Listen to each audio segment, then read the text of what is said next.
आज की कहानी का नाम है पिता की छाया। अमित, एक 24 वर्षीय युवक, उत्तर प्रदेश के एक छोटे से कस्बे में रहता था। उसकी जिंदगी हमेशा से सरल दिखती थी, लेकिन उसके भीतर एक गहरी खाई थी जिसे वह कभी किसी से साझा नहीं कर पाया। अमित की माँ, सुमित्रा, एक सरकारी स्कूल में टीचर थी और उन्होंने अकेले ही उसे पाला था। अमित के पिता, राजेश, जब वह सिर्फ 3 साल का था, तब उन्हें हमेशा के लिए छोड़कर चले गए थे। किसी ने कभी खुलकर नहीं बताया कि उन्होंने क्यों ऐसा किया। बचपन में जब अमित स्कूल जाता, तो वह अपने दोस्तों को अपने पिता के साथ खेलते, हंसते और त्योहार मनाते देखता। लेकिन जब वह घर लौटता, तो उसकी माँ के चेहरे पर थकी मुस्कान और घर की खामोशी उसे घेर लेती। वह कभी अपनी माँ से नहीं पूछ पाया कि उसके पिता क्यों नहीं हैं। शायद वह जानता था कि माँ के पास इसका कोई जवाब नहीं है। समय बीतता गया और अमित की जिंदगी में एक खालीपन घर कर गया। वह हमेशा शांत रहता, लेकिन भीतर ही भीतर अपने पिता की अनुपस्थिति से उपजी नफरत और आत्मदोष में डूबा रहता।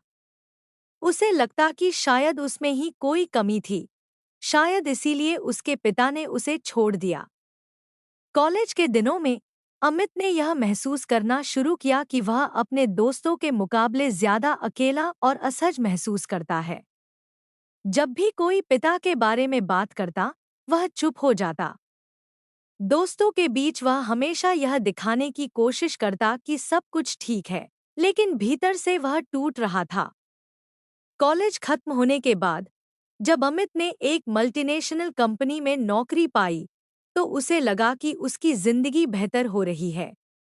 लेकिन दफ्तर के काम का तनाव, आत्मसंदेह और अकेलापन उसे धीरे धीरे खा रहे थे।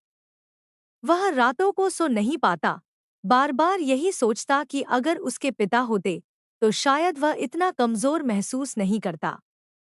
एक दिन ऑफिस में उसका सहकर्मी रोहित उसके पास आया और पूछा, अमित, तुम हमेशा इतने शांत क्यों रहते हो? क्या सब ठीक है?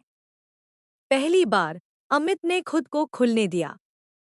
उसने रोहित को अपने पिता की अनुपस्थिति और अपने अकेलेपन के बारे में बताया। रोहित ने ध्यान से सुना और फिर एक बात कही जिसने अमित की जिंदगी बदल दी।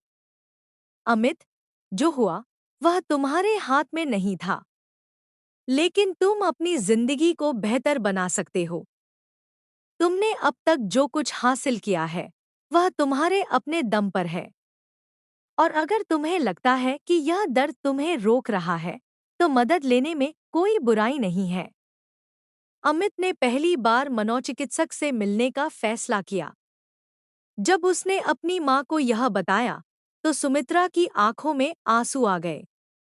उन्होंने कहा, बेटा, मैं हमेशा चाहती थी कि तुम अपनी तकलीफों से बाहर आओ, लेकिन कभी समझ नहीं पाई कि कैसे तुम्हारी मदद करूं। अगर मैंने कभी तुम्हें यह महसूस कराया कि मैं तुम्हारी बात नहीं सुनना चाहती, तो मुझे माफ कर देना। मनोचिकित्सक से बातचीत के दौरान अमित ने धीरे धीरे समझा कि उसकी भावनाएं वाजिब थीं। उसने यह भी सीखा कि वह अपने पिता की अनुपस्थिति के लिए खुद को दोषी ठहराना बंद करे। उसने अपने भीतर के उस छोटे बच्चे को माफ कर दिया, जो अपने पिता के प्यार के लिए तरसता रहा था। कुछ महीनों बाद अमित ने खुद में बदलाव महसूस किया। वह अब अपने अतीत के दर्द को अपनी पहचान नहीं बनने दे रहा था। उसने अपने सहकर्मियों से बेहतर दोस्ती करना शुरू किया और अपनी माँ के साथ अधिक समय बिताने लगा। कहानी का अंत अमित के साथ होता है, जो एक नई उम्मीद और आत्मविश्वास के साथ अपनी जिंदगी में आगे बढ़ रहा है। वह समझ गया कि हमारा अतीत हमें परिभाषित नहीं करता और हमें अपनी खुशी के लिए खुद जिम्मेदारी लेनी होती है।